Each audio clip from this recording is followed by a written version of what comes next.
Good morning. How are you, Marta? I'm great. How are you, Susan? I'm doing well. It's absolutely a gorgeous day here in Florence. Hot summer day. And in Barcelona? It's amazing. The sun is shining. Yesterday I went to the beach and tourists are coming, so everything is becoming more exciting Really?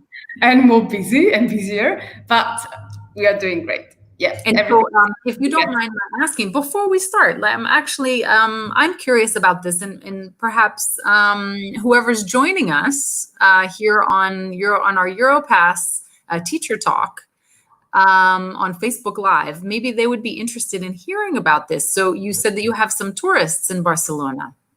Yeah, this morning I saw somebody with like the luggages, and also events slowly are starting again and restaurants are open. So like the new normality is back. Really? That's good to hear. In Florence as well, I was almost shocked when I heard a tour guide explaining to a couple in English everything that they needed to know about the Dome of Brunelleschi at the Duomo. And it was a very nice thing to hear. It's been a while. And so it's exciting to think that we made it. We're making it through the other side. Mm. Yes. So, Marta, here we are together. Yes. And yes, this is big fun. Also because we have been, let's say, we've been working together, but remotely for several years now at Europass. Definitely. We are like twins. When somebody asks me, do you know Susan? Of course I know Susan. She's my twin correspondent in Poland, you know?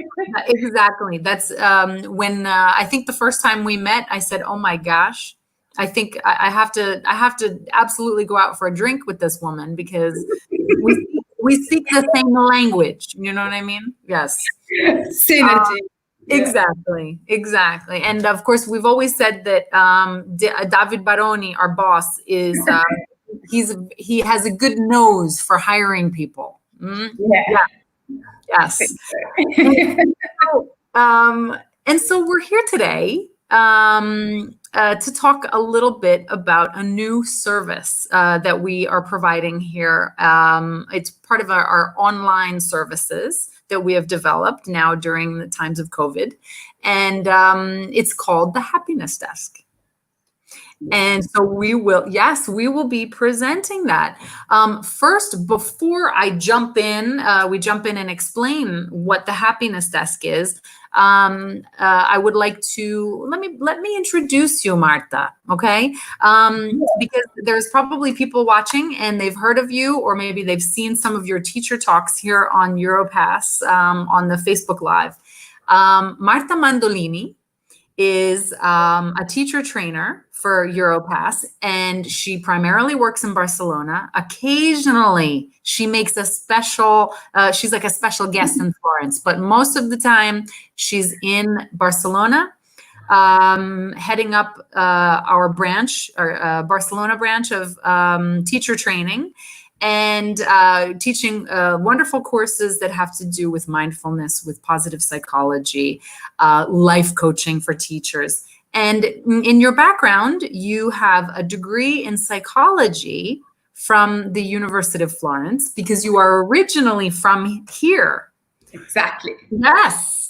And you've got a little of the wanderlust like I have. Yeah. And then you also you primarily spend a lot of time in a private practice as a life coach, using positive psychology and mindfulness as, let's say, as your major tools and let's say methodology behind your practice. Is that correct? Correct. I got it right. You got it right. Yeah. So we have met just like few times with Susan, like for beers, I mean. Yeah. But really, just made click because we have really so many things in common, and the approach I usually have, which is mainly driven by this positive psychology, but also I think it's like kind of my personality as well. I really find it very similar to yours, Susan. So that's why maybe, it's like so nice now to share this happiness desk with you, because I feel that it's closer to me now. And then we can work together on this new service. So Susan, she has a bachelor in English from the Boston College. And actually, she's American, as you can hear from her perfect English. But then she came over to Italy and she got interested in counseling. So Susan is a professional advanced counselor, and she is registered there in Italy. And then also she trains people that want to become counselor as well in a professional counseling school there in Florence. But as me, she dedicated a lot of her time in training teachers from all around the world and Europe as well, mainly. In her daily life. So as me, she has kind of both sides, like on one aspect, like the teacher training, and on the other side, this like dedication to counseling in her case, and coaching and psychology in my case. So I'm really happy to be here with you again. I don't know if you want to continue with something about the happiness. Yeah. Well, we have started this new service, and we decided to give it a name that reflected what we think was most important for the teachers and the educators and the school staff that we work with. And the name of it is, of course, the Happiness Desk. And this Happiness Desk is basically an online counseling and coaching service that an individual educator or someone, school staff, can take advantage of. We have basically, there are different ways of going about it.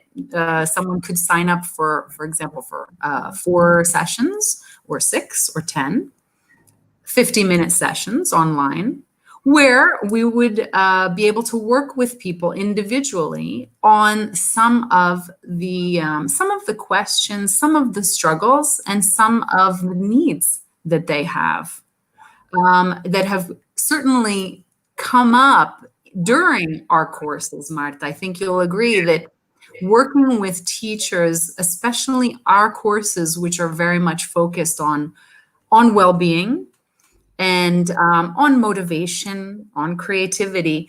But of course, how do you talk about motivation and creativity without talking about what are some of the major obstacles to finding your motivation and to tapping into your creativity? Because we might want something, but it doesn't mean just like that we go towards that path, because we are human, and there are many good reasons why sometimes we can't go in the direction we want to. Correct. Definitely. I agree. That's why, sometimes teachers also during this pandemic wrote to me, but also to you, Susan, if I not like, is there any service, like, do you do like some counseling or coaching privately and so on? So we really came up with this idea, and we decided to call it like Happiness Desk, because happiness somehow is, there's a lot of prejudice, I think, about these words. Some people say happiness doesn't exist. I will never be happy, right? Actually, if you practice some happiness skills, and if you really dive in the world of self-development, yes, you can achieve happiness, you can achieve well-being as well. So balance in life. So what we created this for is first to, break a little bit down this myth of we cannot be happy, because actually we can be happy, and happiness is something we can build up slowly. if we just work on ourselves, like our resistances and our approach to life, the perspective also we have it in life, right? So we thought about like a lot of topics, which is like time management, for example, or assertive communication. Also the ability, to set like kind of healthy boundaries within yourself and the others, which are somehow is really hard. Also because as teachers, we also have mission, right? And in life, so. But also like taking time for yourself. So at the end, maybe this is one of the most important topic, which is like really taking care of yourself and think about a special space, protected space, safe space, where with me or Susan, you can just be free to be yourself and just work on what you want. You know what I mean? So that's the purpose mainly of the happiness desk. Yes, it's interesting. One of the things that we often talk about in the courses is that you can't give what you don't have. And teachers, school staff, because we actually work even with a lot of school counselors. We work with. We've even had the pleasure of having. People that are secretaries in the schools, but often they are in the front lines in listening to other people's problems, in trying to manage conflicts, and sometimes they have to improvise. Or they also feel like maybe they have some of their own issues that they're kind of bringing into school, and it really can be wonderful to have a space that is.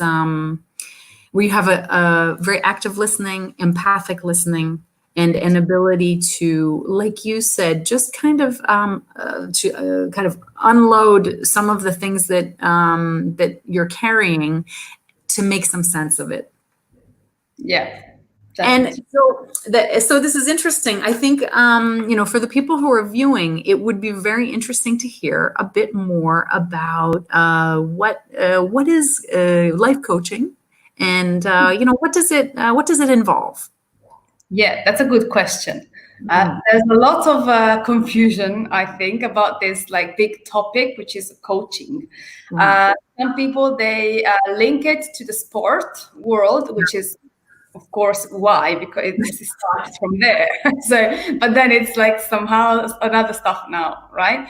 So, coaching, there's a lot of coaching and coaches around. In my case, I have a psychology background, so I'm like approaching coaching somehow in a psychological way. Yeah.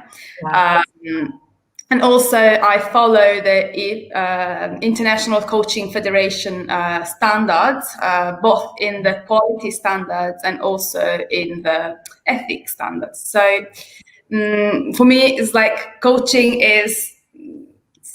has a structure, right? But in this structure, there's no directivity. So some people feel like coaching is very directive. So there's a coach who says you what to do, when to do, and so on. But this is not coaching, right? This is other stuff. So in coaching, I usually say is like a trip or a journey, better. You are with your boat and you want to go somewhere, like reaching an objective, which can be have more time for myself, or take some distance from some situations, or reach a creative objective, for example, but I don't know how to do that. I'm scared and I'm afraid of the responses of the others and so on. So imagine that you are on this boat and you know where you go, more or less, but then there's storm, then there's something breaking in your boat and so on. So somehow the coach is there to support you, but is never going to take decisions about what to do with your life, because that's your boat.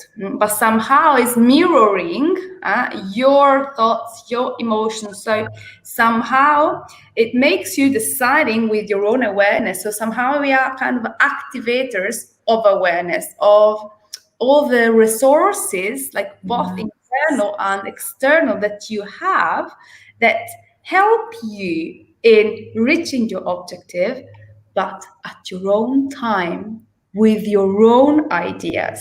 Exactly.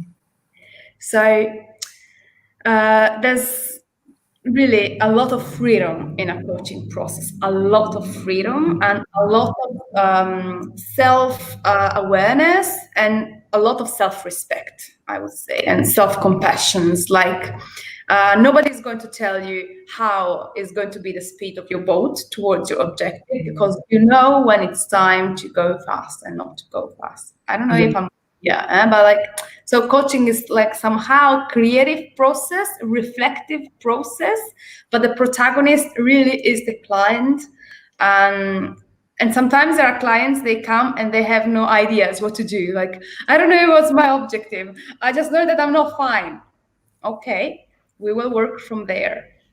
So, Yes. yeah. And what about the counseling? Is it so different from this coaching? As I'm listening to you, and I'm nodding because it is very similar. The process is a process of accompanying a person through a moment in their lives where they are at an impasse, where they are in a difficult moment and they are struggling with a particular issue. Sometimes it can be that they have to make a decision that they have been struggling with, and they keep going back and forth, and they've asked their husbands, they've asked their best friend, they've asked their relatives, and everyone's giving them a lot of advice. Everyone's saying, oh, you make sure you don't do this or make sure you do that. And what they start realizing is they can't hear themselves. They can't even hear what it is that they need. They aren't even, they're afraid to sometimes even think of it. And it's actually something that we need to, sometimes we need a little help with that, with a person who is just going to listen in a non-judgmental environment where they are accompanying you.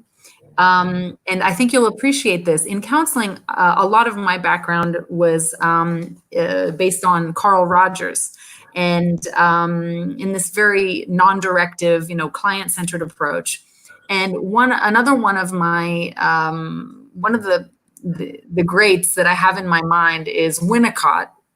When Winnicott talked about how little children often need to play in the presence of an adult that is important to them, that they play better when they have that adult nearby. And these children can kind of, if you send a child alone to their room to play, they somehow then they keep popping out, and they're not, especially when we're talking about toddlers. And I often notice that in my individual practice, that there's something similar where people come with their bag inside of the things that need their attention.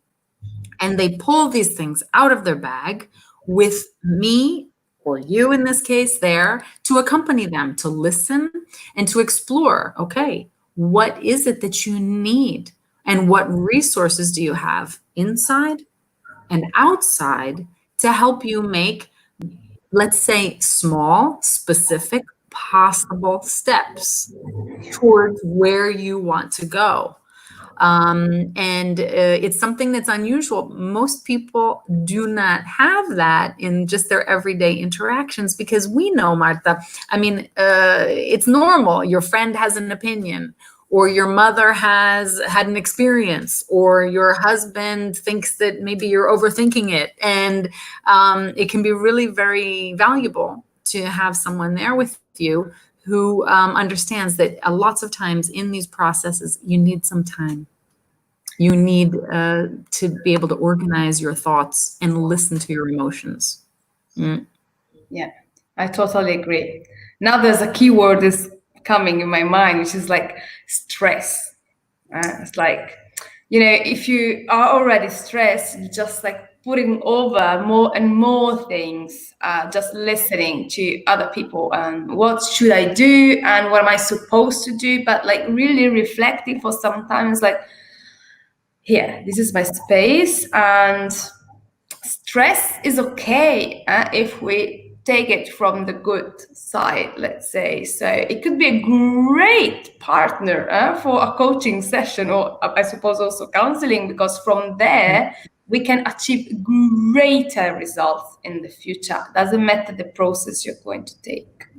Yes, it's kind of like, it's that difference between stress that is adrenaline, a little bit of, oh, I have something to do and it's new and it's exciting, but it's also a little scary, but it gives you that energy that actually propels you towards your goal. And then there's the stress that goes up above healthy levels, and it actually prevents you from even thinking straight. Yeah. And being able to go towards what your goals are. A big thing for teachers, because teaching is a helping profession. Okay, you are there you are there because obviously you also enjoy your subject matter. You enjoy the let's say the pedagogical aspect, but you are also there really providing a service to a whole human, to a whole set of humans. And you talked a little bit about healthy boundaries. And this is a theme that comes up over and over again with a lot of the teachers we work with. How could it not come up? This is absolutely normal.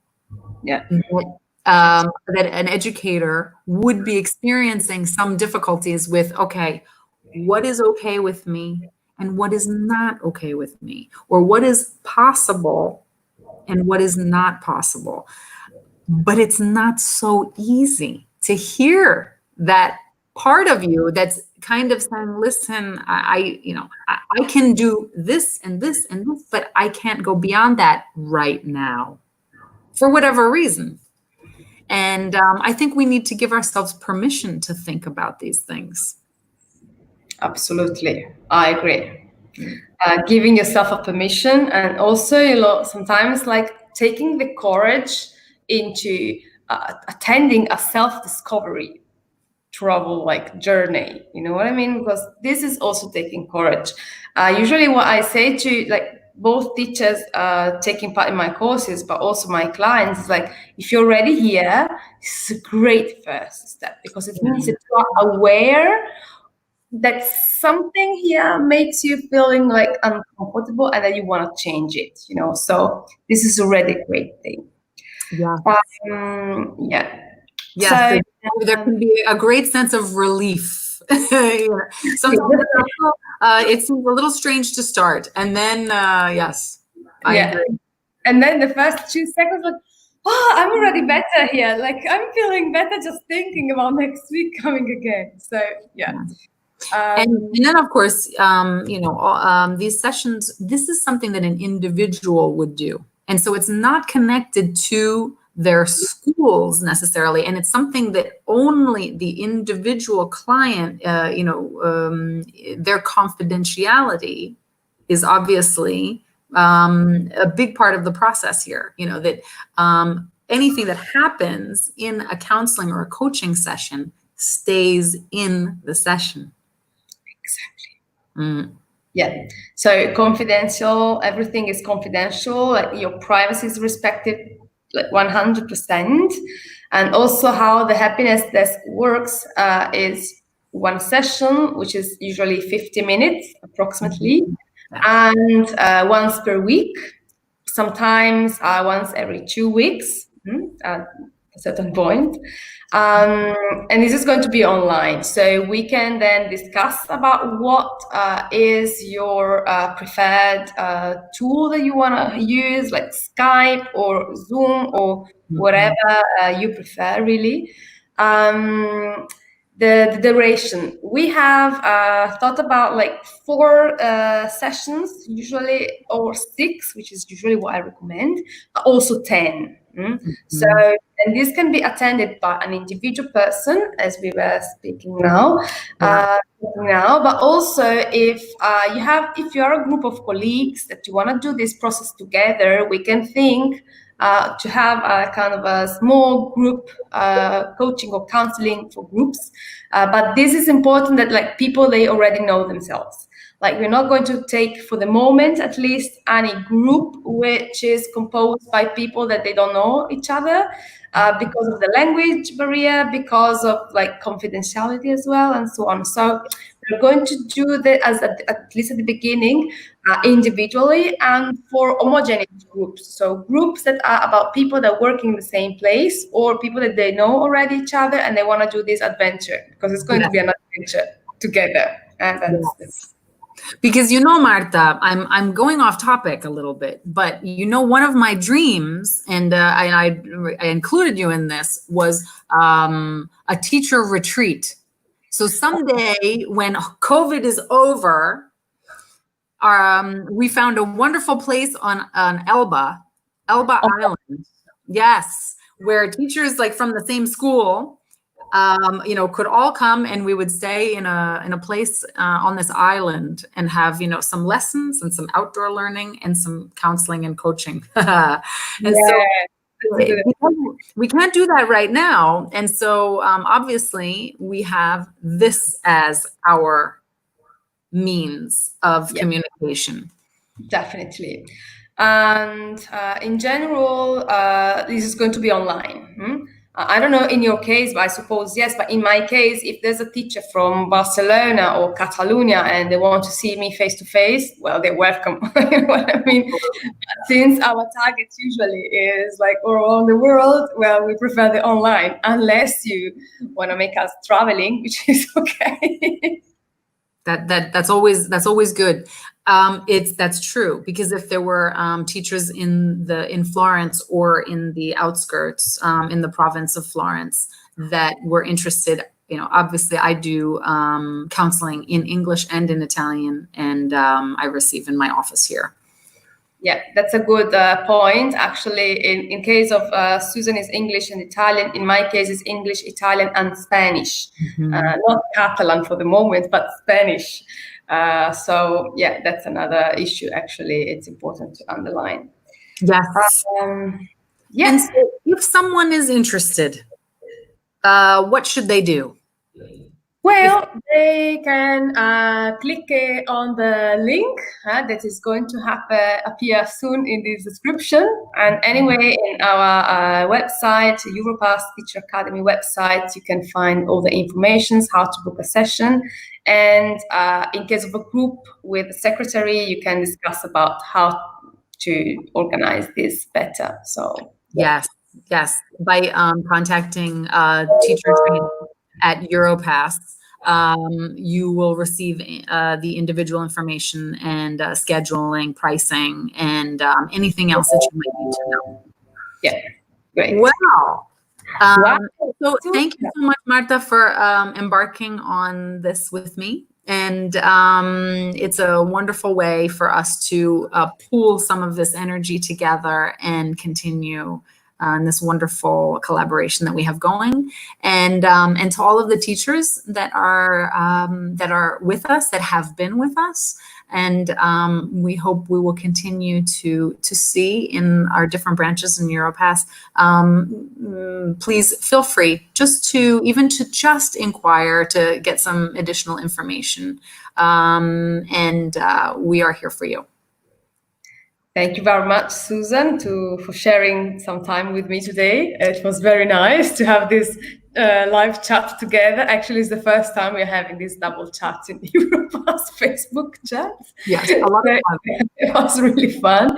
And thank you for all who have participated to our meeting today, and then also for those who will watch. So this Facebook chat will be recorded and then will be available on our Facebook page. And then, if you have any colleagues that is interested in watching this later, they can do it. So if they have missed the appointment today, no problem. They can watch it later on. That's right. And we want to thank the behind the scenes, because without Andrea Merlo, I don't know what we'd be doing around here. I would be still trying to turn on the computer. And to Rafael. So right. Europass staff, thank you very much. Thank you, and have a wonderful day, everyone. Bye, Marta. Bye, Susan. Lots of love to Barcelona. I left my heart there. To Florence as well.